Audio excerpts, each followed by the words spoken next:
Jutting out of Lake Victoria, inland sea, are groups of strangely shaped islands. 400 million years ago, much of Central Africa was covered by a huge sheet of granite. Most of it has eroded away now, and these islands are among the last remnants of that incredibly slow process.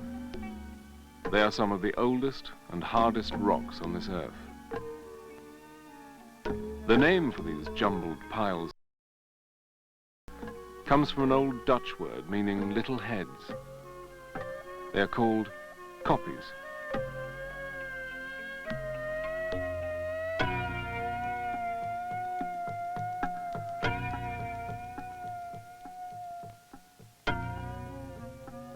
To the east of Lake Victoria is another inland sea. This one a vast rolling ocean of grass, the Serengetti. Here too there are kopjes, and here too they are islands. Islands in a sea of grass.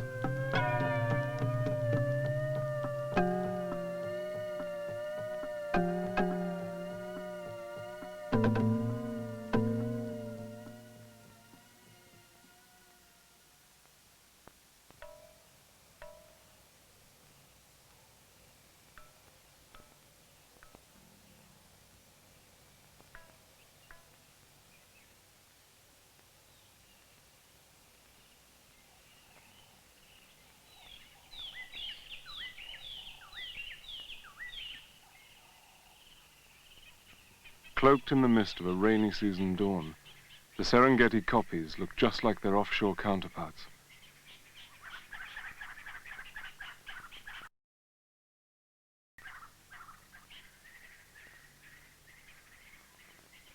Because of the difficulties of getting there, true islands usually have relatively low numbers of species.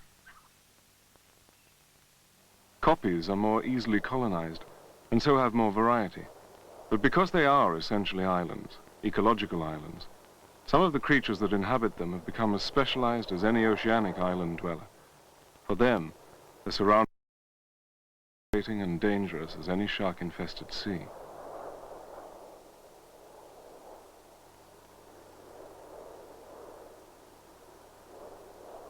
Kopjes come in every shape and size. Some are monolithic slabs, others like neat bonsai arrangements, and some appear to be transplants from the shores of Easter Island. Sometimes the kopjes are like a vast outdoor art gallery for the work of some larger-than-life Henry Moore.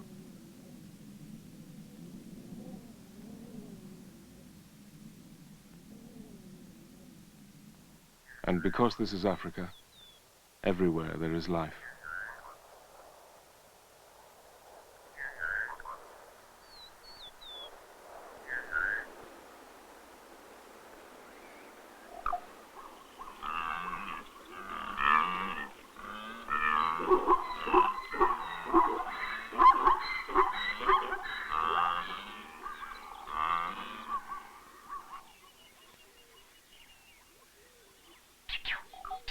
The most common creature among the kopjes, living in colonies of up to 75.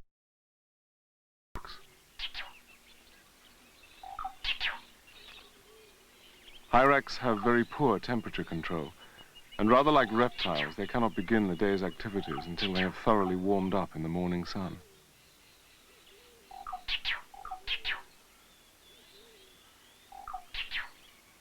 Agama lizards, up to a foot long, share the rocks with the hyrax, and share the habit of sunbathing in the early morning. Now their bodies are dark to best absorb the heat. Later, except for the colorful males, they will exactly match the rocks they live on.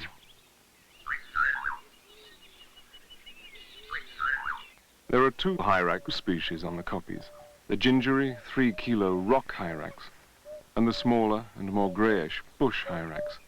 They share the sleeping places in the rocks and split the food supply.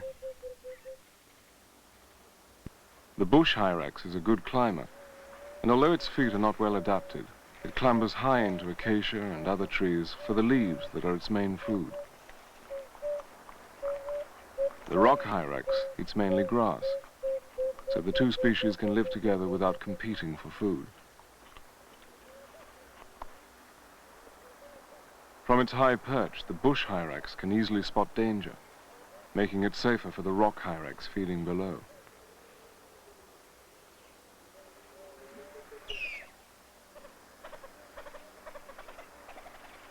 An enemy has been spotted.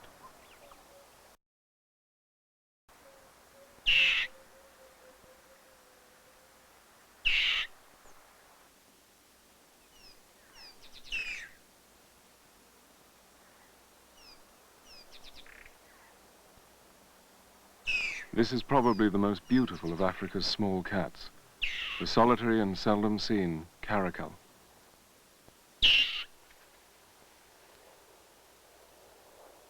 Its magnificent ears, which it can twist and fold to present various patterns of black, white, and gold, are used to communicate.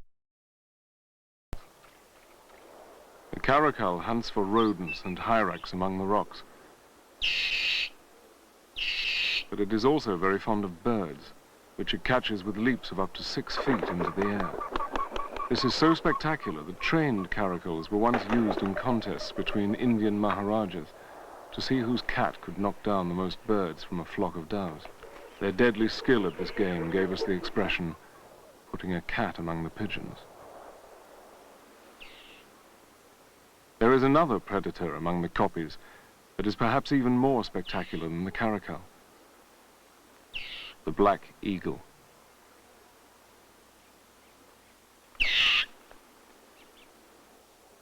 Wherever there are rocks and hyrax, there are black eagles. They are the soaring spirit of the Kopjes.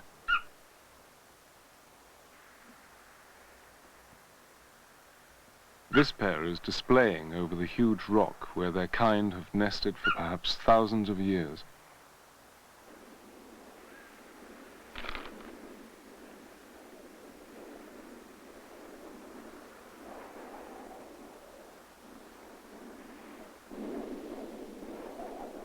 They have just started to rebuild their old nest, losing many of the sticks they bring to the 30-mile-an-hour winds that sweep across the plains and through the rocks.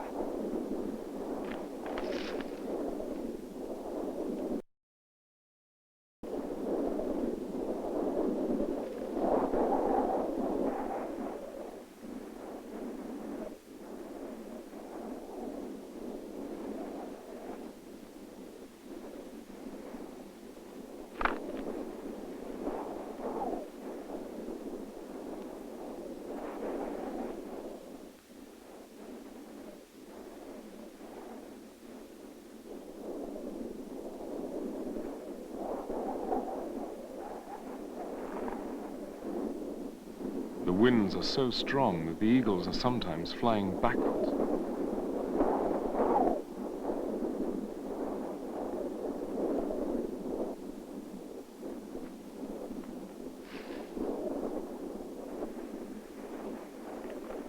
The finished nest will be up to 2 meters across and 1 meter deep, and may take a month or more to build.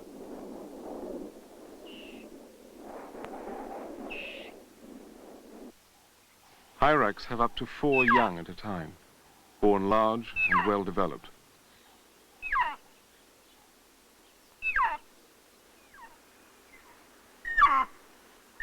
This is a male rock hyrax proclaiming his territory.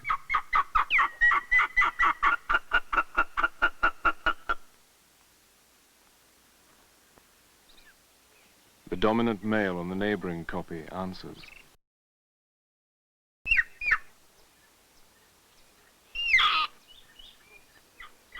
When they are sunbathing, hyrax attract a lot of flies.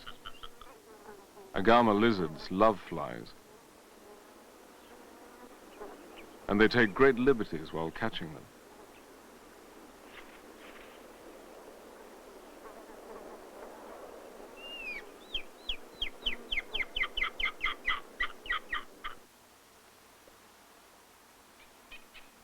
Another animal superbly adapted for life on the kopjes. These small, goat-sized antelopes live in pairs and only venture out from the safety of their islands when forced to search for food in the dry season.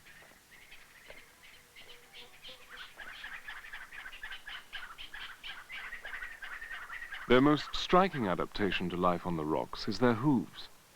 They are rubbery, and the animals stand straight with the best possible grip.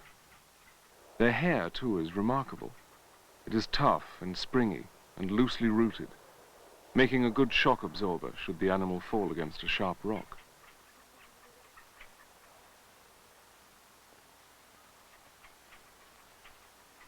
Each hair is hollow, filled with air and pointed, rather like a soft hedgehog. It is a perfect insulator for their very exposed habitat.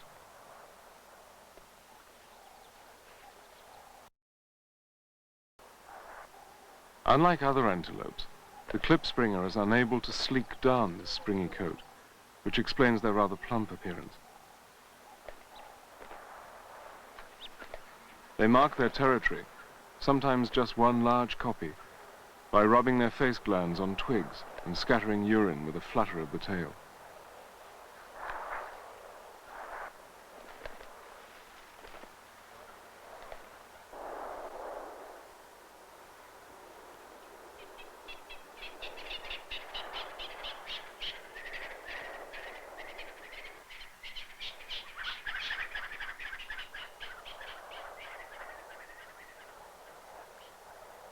The black eagles changed their minds about where to build their nest.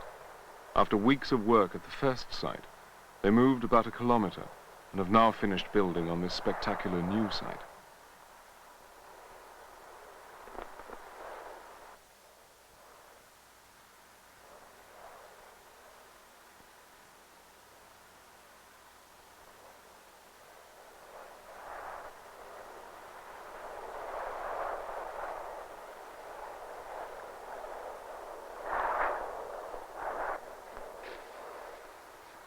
A few days later, an egg is laid. These eagles normally lay 2 eggs, but this is a young bird, perhaps nesting for the first time, and she produced only 1. With a little help from her mate, she will incubate it for 45 days.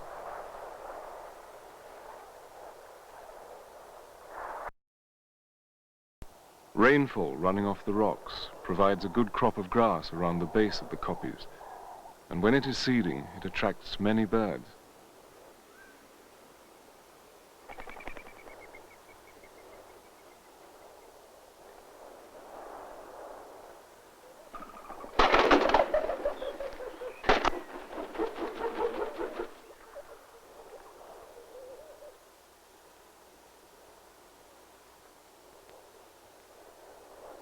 Pigeons and doves have a dense cover of thick, soft feathers that come out at the slightest touch, so these birds flew off unharmed.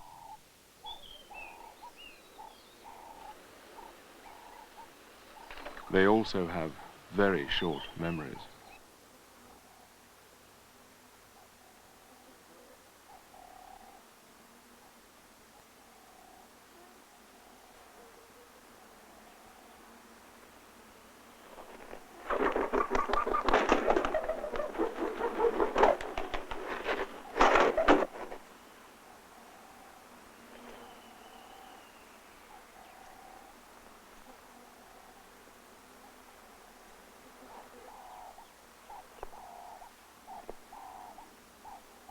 And for every cat among the pigeons, there is an eagle among the hyrax.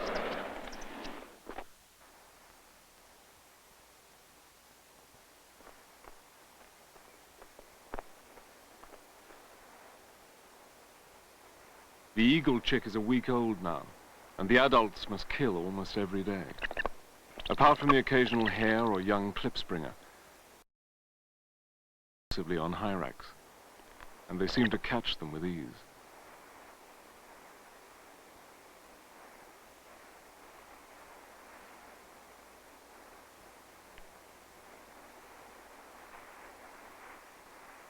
They hunt either by making a long, shallow dive from a high lookout rock, or by flying low over the islands and trying to surprise the hyrax away from the safety of the rocks.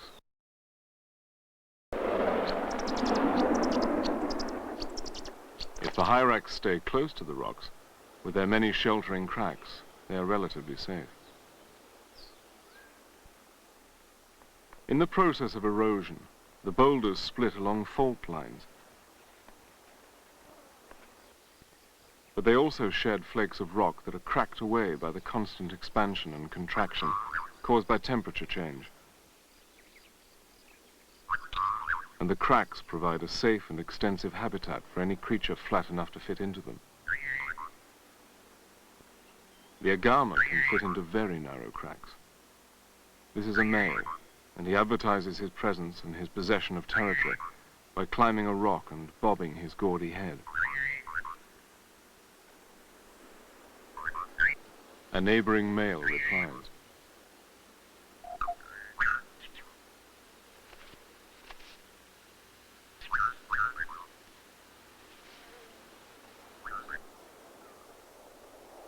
No niche is completely safe, and there are predators that can get into the cracks, such as this tiger snake.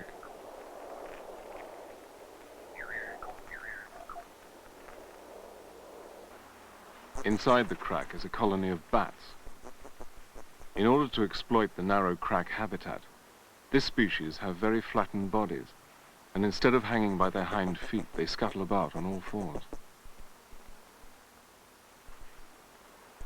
They are called the wrinkle-lipped bat, or free-tailed bat, both for obvious reasons. The tiger snake is not as dangerous as its name and coloration imply. It is a mildly venomous constrictor that feeds mainly on geckos. It is seeking shade, not food.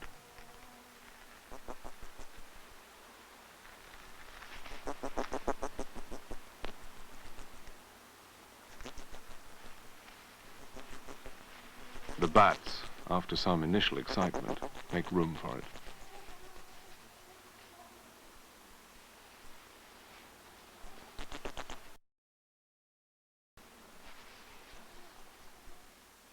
One predator that makes raids on the crack dwellers comes in a most unexpected form. The harrier hawk is a large, chicken-sized bird of prey with a 1-meter wingspan. It has very slow, weak flight and hunts by searching in cracks and crannies with its extraordinary feet. The leg joint, the one that corresponds to our knee, can bend 70 degrees backwards and 30 degrees to either side. It pokes these flexible legs deep into cracks to try to grab its prey.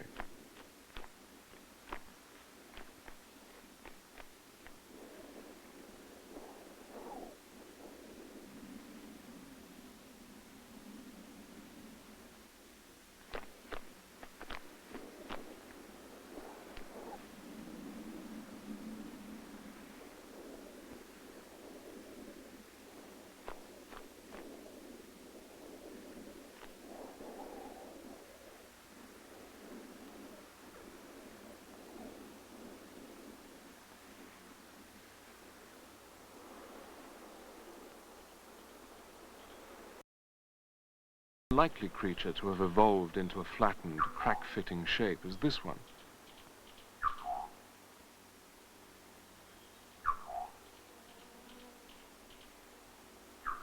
The pancake tortoise. Unlike their rounded relatives, these tortoises are so flat that they can be stacked up like a pile of books. Their shell is very soft. Even small predators could crunch them up as easily as a toasted sandwich. So when danger threatens, they don't pull in their legs and head, like most tortoises, but make full speed for the nearest crack.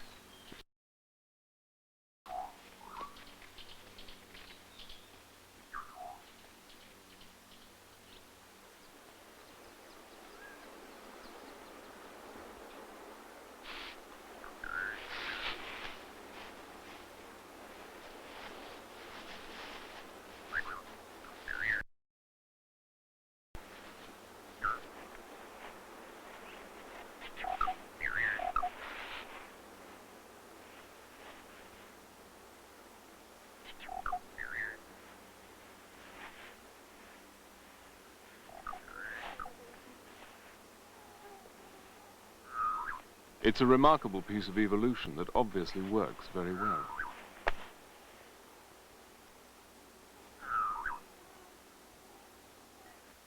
When the rains come, The kopjes are a mass of flowers that grow in pockets of earth among the rocks. The commonest large tree is the fig, whose fruit attracts many birds. The seeds pass straight through them and take root in some unlikely places. With only the nutrients washed out of an occasional baboon dropping, this tiny fig flourishes, locked in granite, hundreds of feet from the nearest soil. They survive by sending out an aerial root system that snakes down the rocks, finding nourishment in cracks along the way, until it finally reaches the earth. Once into soil, these roots thicken and start to envelop the rocks, cracking and splitting them, filling the cracks with leaves, with soil, then more roots, until hundreds of years later, tree and rock are locked in a serpentine embrace.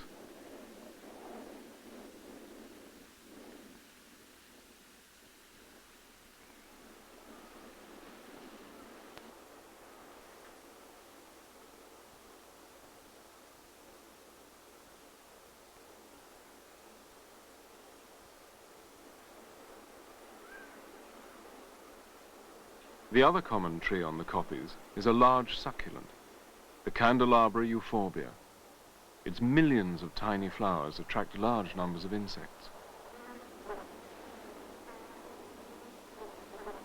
It is pollinated mainly by flies, and where there are flies, the agamas will find them, even 30 feet up.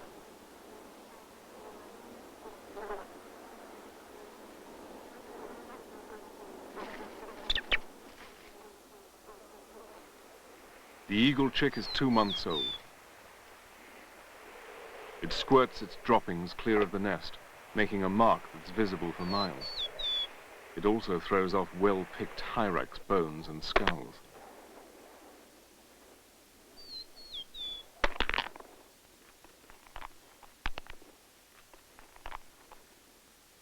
Below the nest that has been used by countless generations, a charnel house of hyrax remains.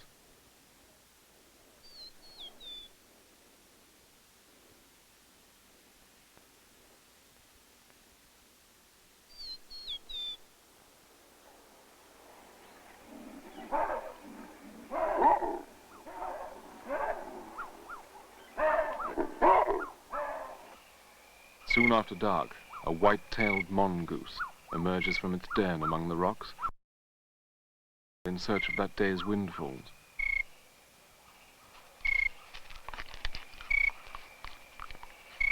While the eagles are nesting, this will form a welcome addition to its main diet of beetles.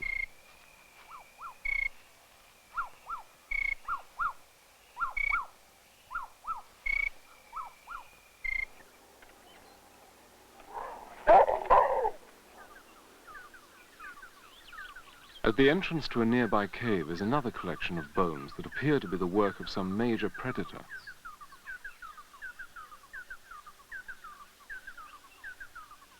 A closer examination reveals that all the bones are etched with characteristic rodent tooth marks. But what rodent could drag around bones of this size? Only one: the porcupine. Porcupines probably need lots of calcium to grow those quills, which they constantly shed and regrow like hair. Whatever the reason, they commonly drag large bones back and dump them at the entrance to their cave. These natural, water-worn caves are a common feature of Kopjes, and some of them are very large. This cave, like most, has been used by man. These paintings of Maasai shield patterns are recent, but there are markings in some caves that are over 2,000 years old.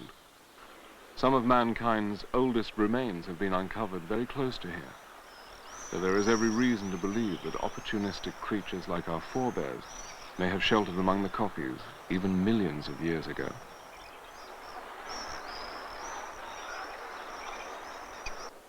On some Kopjes, usually in a spot with a good view, are parallel rows of shallow indentation in the rock.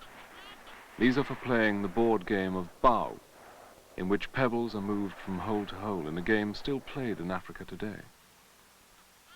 But the most haunting evidence of early man on the Kopjes are the deeply pitted boulders called rock gongs.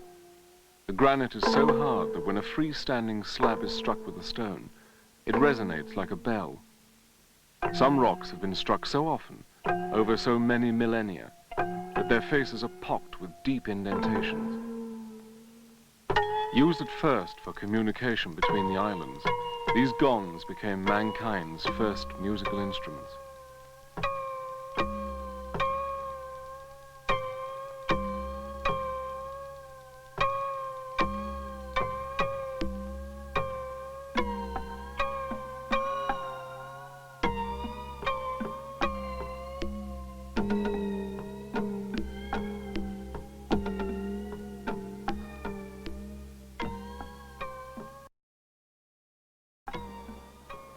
Leopards are among the most beautiful of Kopje dwellers. This female is in season and climbs down to meet her mate. She will have her cubs in a cave among the rocks. Lions, too, hide their tiny cubs in the Kopjes' sheltering caves.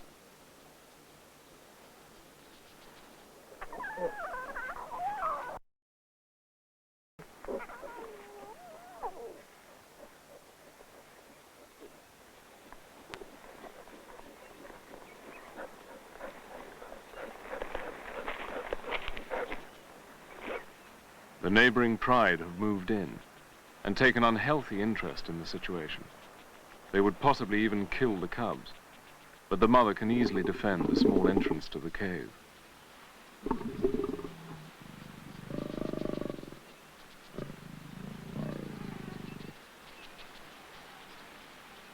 They soon get bored and settle down to sunbathe.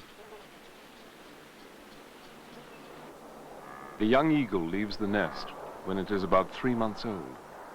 The parents will continue to feed it for another 3 to 4 months. During this period, they must kill at least twice a day.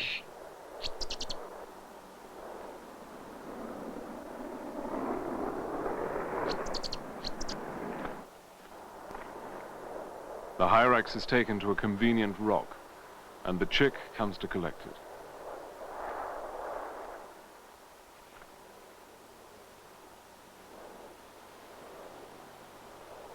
Soon, it will be on its own. It takes 6 months for a black eagle to reach this size. It took millions of years for it to reach this stage of perfection.